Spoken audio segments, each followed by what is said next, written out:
Like Gabriel Garcia Marquez's Very Old Man with Enormous Wings, we are given in Bernard Malamud's The Jewbird an improbable and richly symbolic premise, a dîner that violates the boundaries of realism and requires once again that willing suspension of disbelief.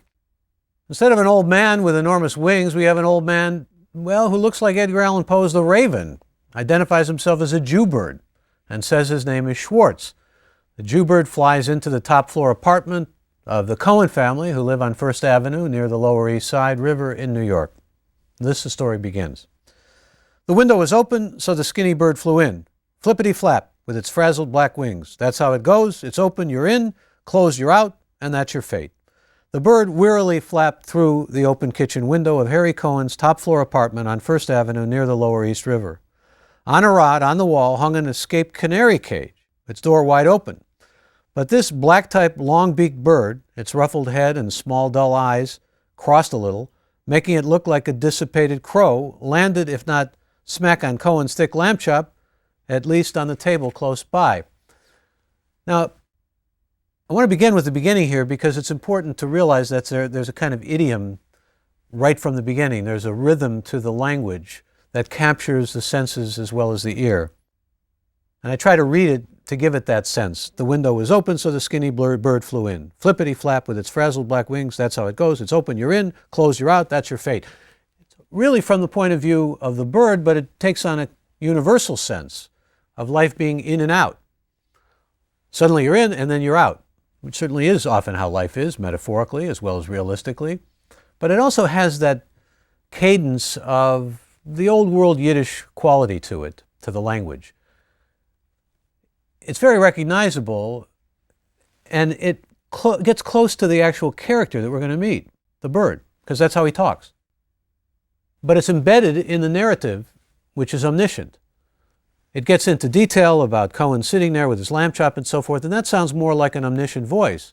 But the initial voice is one that to some extent is almost indistinguishable from Schwartz, the bird, who takes on a real-life character.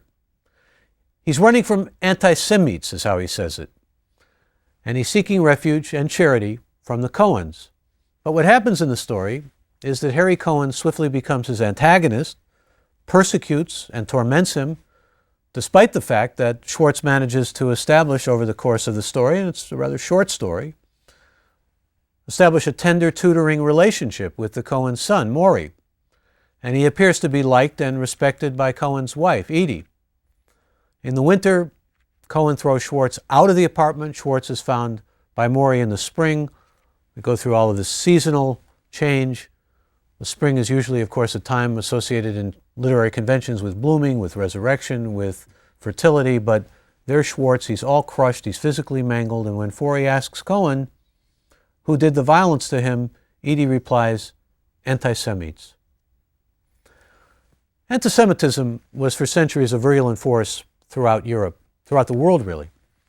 Jews came to the United States to escape religious persecution, and anti-Semitism in all its forms, in all its varieties, they found not as prevalent in the United States. In fact, they found refuge and freedom from religious persecution in the United States. Semites, by the way, are Jews and Arabs, but anti-Semitism became lexically identified with hatred or bigotry against Jews, with persecution against the Jews. You may recall in my lecture on Grace Paley, I spoke about the mother of a girl in one of her stories talking about a creeping pogrom that suggested loss of Jewish identity resulting from assimilation. This is a theme of these writers who took center stage in American literature, like Paley and Malamud, who had roots in Europe, who were first generation. Their parents were born in Russia and came here through immigration. And they faced the whole sense of the paradox of not having as much overt anti-Semitism in the United States and having freedom from persecution, not having to worry about pogroms, and yet experiencing perhaps more subtle forms of anti-Semitism and facing the fact that Jews themselves could be anti-Semitic, which is to say self-hating or discriminatory toward their own kind. Can Jews who assimilate and lose their Jewish identity become anti-Semites? Well, this appears to be one of the more challenging questions that Malamud grapples with in The Jewbird.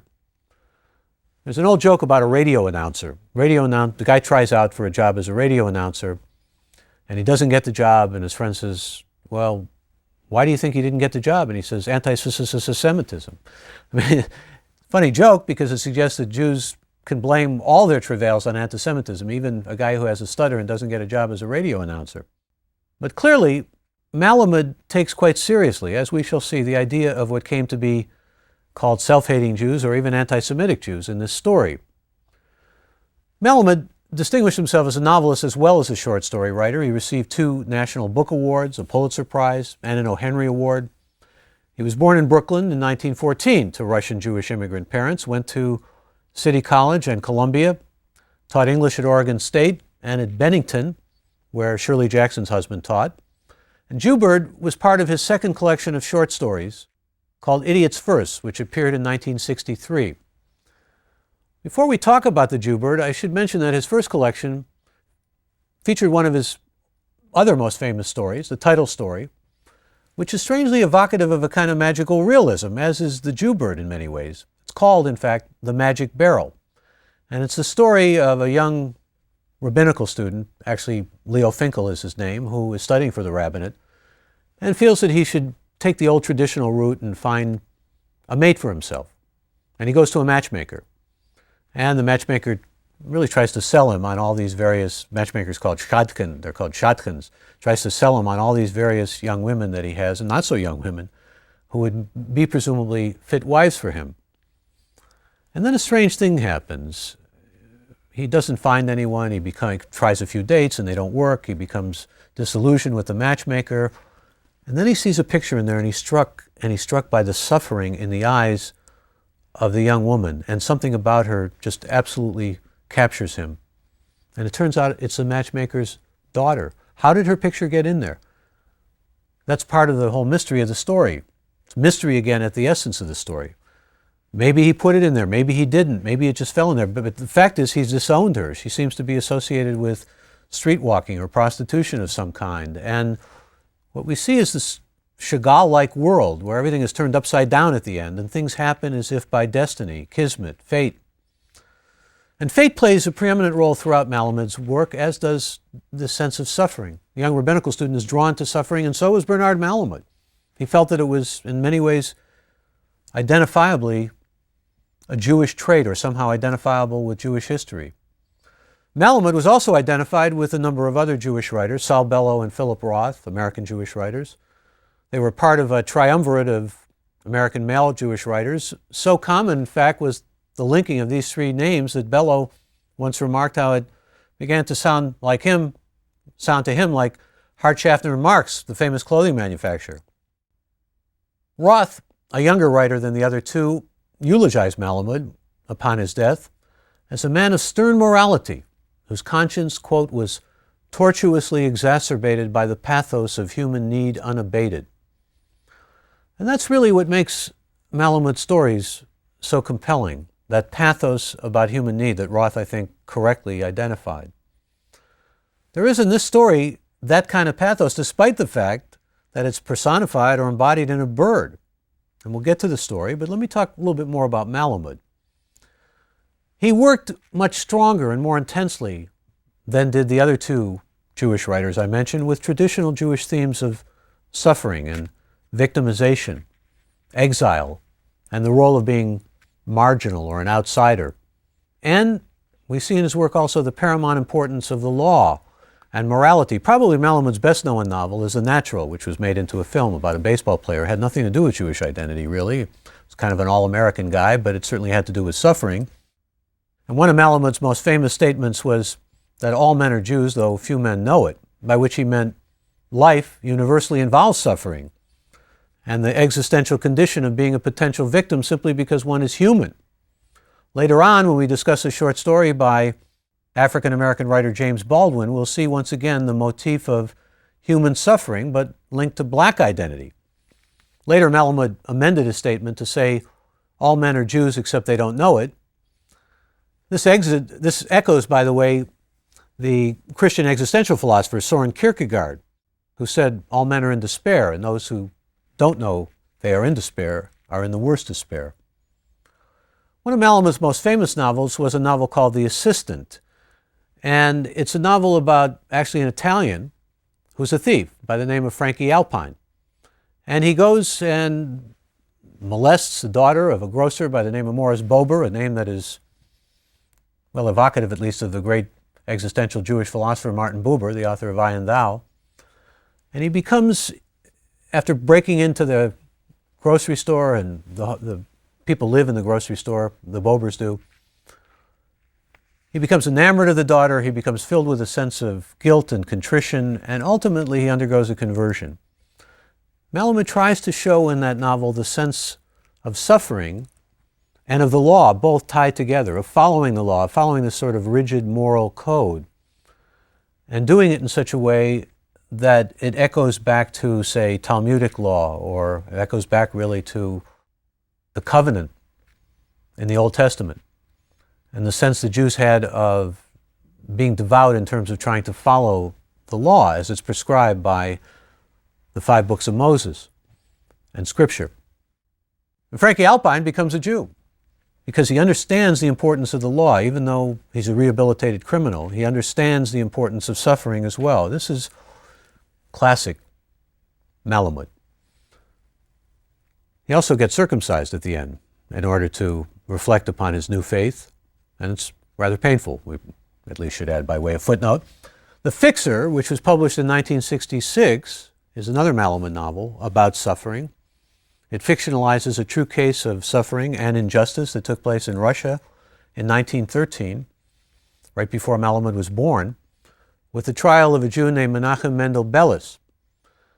This poor persecuted man is like Gogol's Akaki. He's an everyman. He's a man whom Malamud draws for us in ways that project onto his story the human universality of suffering. It is a story about suffering, about persecution, about anti-Semitism. It all takes place in Russia, and it's all based on fact.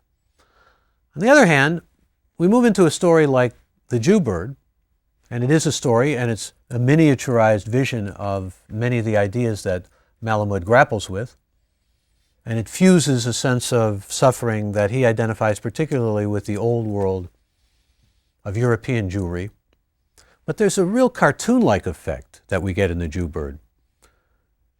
It comes from Schwartz, this rather bedraggled-looking bird, but it fuses itself with human qualities and human characteristics, which is evocative again of Kafka's The Metamorphosis, in which Gregor Samsa wakes up as a cockroach, or of Art Spiegelman's Maus, in which Jews are mice and Nazis are cats.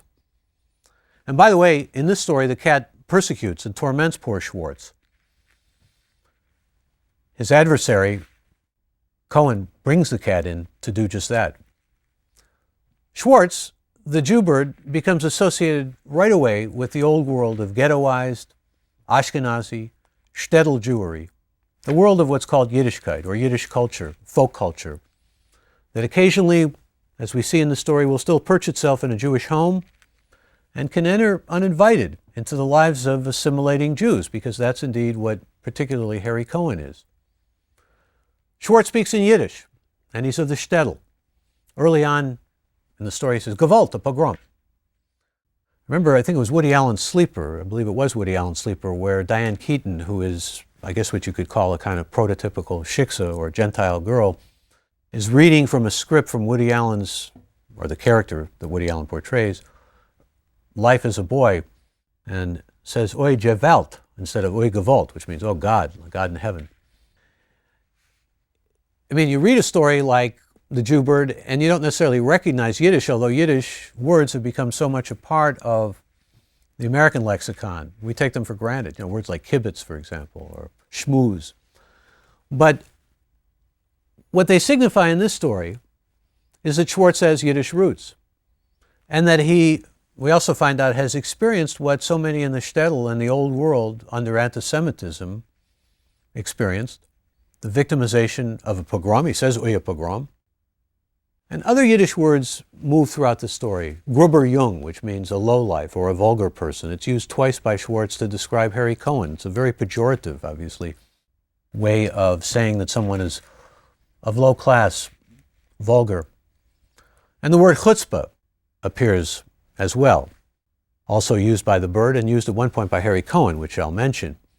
By the way, the old saw is, chutzpah means kind of moxie or strength of character, willingness to be really feisty and intense if necessary, aggressive. They say if you can't say it, you don't have it. Chutzpah. Well, Schwartz speaks with an accent. He speaks in these cadences that are distinctly Yiddish. They're Yiddish-based, they're idiomatic, and they're transliteratable from Yiddish. As when he asks Edie Cohen, if you'll open the jar for me, I'll eat marinated. Do you have also, if you don't mind, the piece of rye bread, the spitz? This begins to sound a little bit like the comedian Jackie Mason. It's recognizably understandable because this rhythm of Yiddish blended into English, what became called Yinglish, has a recognizable cadence to it, has a recognizable rhythm that combines to have locutions and to have qualities of speech that are really quite recognizable. I mean, there are a lot of wonderful jokes that exemplify what I'm talking about.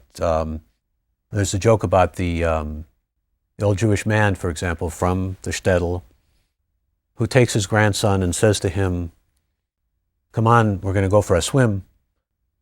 And there are big signs that say no swimming allowed. And in fact, they're huge. It says no swimming allowed with exclamation marks, and underneath it, it says it again in bigger, bolder letters, no swimming allowed with exclamation marks. And the grandson looks up at his grandfather and says, Grandpa, how can we go swimming? It says no swimming allowed. And he says, no, it says no swimming allowed. No, swimming allowed. So you just take that kind of Yiddish character of language and the locutions and rhythms of language and see how it can be very funny. And Malamud, in writing Jewbird, is creating kind of a stock comic character as well. These recognizable Yiddish locutions and ways of speech, manners of speech, are humorous, they're folksy, they come out of Yiddishkeit or Yiddish culture. And Schwartz is nearly a stock, old-world, Ashkenazi Jewish character. By Ashkenazi, I mean the Jews from Eastern Europe for the most part, or the Jews that settled throughout the European continent. There were the Ashkenazi and there were the Sephardic, and the Sephardic were the North African or Spanish Jews who spoke not Yiddish at all, but another language called Ladino and had a very different culture. Schwartz eats herring, he drinks schnapps, he's an old radical, and he's a Malamud. By the way, similar spelling, often pronounced the same way as the author's name, but Malamud actually means teacher in Hebrew. He also epitomizes a Yiddish folk character known as a schnorrer. And a schnorrer is seen in many Yiddish folk tales and many oral tales. It's essentially a man who lives off of the charity of others. In fact, it even is a verb, to schnorr. To schnorr means, to try to get something for nothing or to try to make one's way in the world by essentially, living off the good grace of others or the good charity of others. Often, by the way, in the folklore and the myths that come out of the Yiddish culture, out of Yiddishkeit, and remember that the Jews were always waiting for the Messiah. The Christians had their Messiah in Jesus. But the Jews did not accept Jesus as the Messiah, and therefore they were waiting, particularly through their experience in Europe, living under anti-Semitism, living in often terrible poverty in shtetls, waiting for the Messiah to come and redeem them. Often thought to be a figure who would come on a white horse and take them out of their misery and stop all the bigotry and pogroms and the like.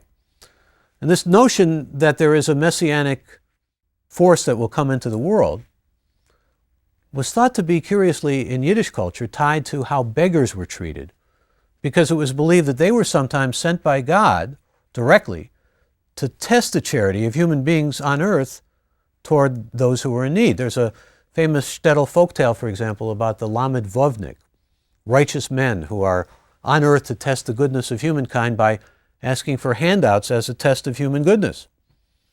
And the messianic prophecy was believed to be linked to how those beggars were treated, what kindness or charity they were able to receive. People were being tested all the time. You come into this story and you realize that here's a schnorrer, Schwartz. He's looking for a place to settle. He's looking for herring and to be fed and to be taken care of and a place where he can escape the cold and so forth. He's a classical schnorrer. Harry Cohen finds his presence not to his liking, to put it mildly. In fact, as I said, he becomes Schwartz's antagonist. He's out to do the bird in. hates him. And it has a lot to do with his hatred of his heritage, his hatred of where he came from, his European past and so forth. But it also reflects on a lot of these old folk tales from Yiddish culture. Because if God is judging on the basis of Harry Cohen and the way he behaves toward Schwartz, then this is a pretty bad and disturbing judgment. The Jewbird is also black. His name is Schwartz, which is Schwarz, a word that's commonly used often by Jews to reference black people. It means black. Hence, aside from being a Jewbird, which Schwartz tells Cohen is once removed from a Jewfish, there you can see that kind of exotic humor of Malamud's, he is the perennial outsider, the marginal victim figure who is the dual target of hatred because he's a Jew and he's black. There's an old joke about the entertainer Sammy Davis, part of the Rat Pack, singer, dancer, extraordinary figure in entertainment, identified with Las Vegas and all that, who converted to Judaism back in the 50s. A number of entertainers did. It's kind of a philo-Semitism that followed after the Second World War, as opposed to anti-Semitism. Elizabeth Taylor converted, or a number of majors, Marilyn Monroe converted. But the joke is that Sammy Davis gets on a bus, it's in the South, it's during segregation, and the bus driver says, get to the back of the bus, and he says, but I'm Jewish, and the driver says, get off the bus. Well, Malamud kind of brings that joke to the fore, because why does Cohen hate Schwartz? He hates him because he's Jewish and represents his own Jewish past and heritage, but he also hates him because he's black. And so there's bigotry and anti-Semitism kind of operating together in the story, if you will. I should mention that after the Second World War, Jews became representative often of the human condition in their dislocation, that is their history of dislocation, exile, and victimhood in literature. A lot of this began in the 20th century with Leopold Bloom in the great modernist novel Ulysses by James Joyce, which was published in 1922 and served as a model for the Jew being seen as a universal character. Boundaries in the short story were being broken that reflected boundaries in publishing that were being crossed. Women, Jews, and blacks, and people of color. Both the authors who came from those once regarded as parochial and limited backgrounds, as well as the characters they created, were moving more into a general acceptance as being universal. This story, The Jewbird, it's a fable. It's a mythic blending of the old European shtetl world, symbolized by Schwartz, and the assimilated world of American Jewry, as symbolized by, and note the occupation, frozen food salesman Harry Cohen. They become adversaries. Cohen becomes Schwartz's nemesis. Our first image or picture of Cohen is of him eating a thick lamb chop, wearing beefy shorts, and drinking beer. And these are antithetical to the stereotypes of a Jew and fit more with the way many Jews have stereotypically characterized what they call the Goyim, or the non-Jews, the Gentiles. When Schwartz prays, Edie bows her head, but not Cohen. The son, Maurice, also rocks with prayer. Both, mother and son, like Schwartz and unlike Cohen, seem responsive to prayer, to God really. Though when Cohen asks the bird why he has no hat or phylacteries, that is, thing that are bound for prayer with the prayer shawl, the tallis, Schwartz explains that he's an old radical. But the old radical continues to be observant in his fashion, while Cohen, by contrast, appears to have no feeling for religion, no charity in his heart. His Yiddish is lousy. I mentioned the word chutzpah. Well, we see this when he incorrectly uses the indefinite article to describe what he feels is Schwartz's chutzpah. You can't say it if you don't have it, but never use the article. Cohen's mother is dying in the story. And when she dies, along with his son's school failure, the story moves toward its resolution, and Cohen, waging all-out war against his adversary, Cohen, the emissary from his past and from his Jewish roots, against that enemy. Cohen, a Jew, becoming the force of anti-Semitism that Schwartz fears. Cohen is entrapped by American status values. We see this when he shows excitement at the mistaken notion of a possibility that his son Maury might be on a path toward admission to a prestigious Ivy League school. At least he gets that in his head. Cohen becomes angry at Schwartz's assessment that Maury will never be a scholar, though he believes Maury a good boy. Cohen is told by Schwartz, well, your son won't be a shicker or a wife-beater. Shicker, by the way, is Yiddish for a drunk. And there's an old Yiddish maxim, the shicker is the goy, meaning the drunk is the Gentile. And once again, this is a stereotyping of Gentiles by Jews, but it also evokes a Jewish past associated with drunken Cossacks or other Gentile anti-Semites who were involved in pogroms, often drunk in their attacks upon the ghettoized Jewish populations. In traditional Judaism, there's a caste. It's a hierarchy in which those of the most noble and highest status were called the Kohanes, which is why so many Jews have a variation of that as their last name, Cohen. It's especially ironic that Malamud's character has this name.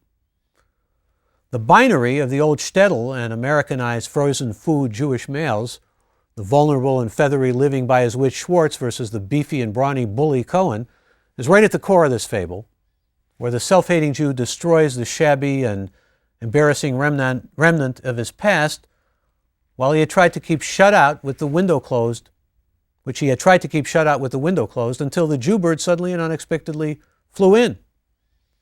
The brutal killing of the old lady's goose by Lyotov in My First Goose is done to gain the acceptance of the Cossack soldiers. But Lyotov, the story's narrator, suffers remorse and a pained conscience. No such affliction bothers Harry Cohen, the frozen food salesman, though Cohen is admittedly a flat and stereotypical Bulvan character, a kind of Jewish Cossack.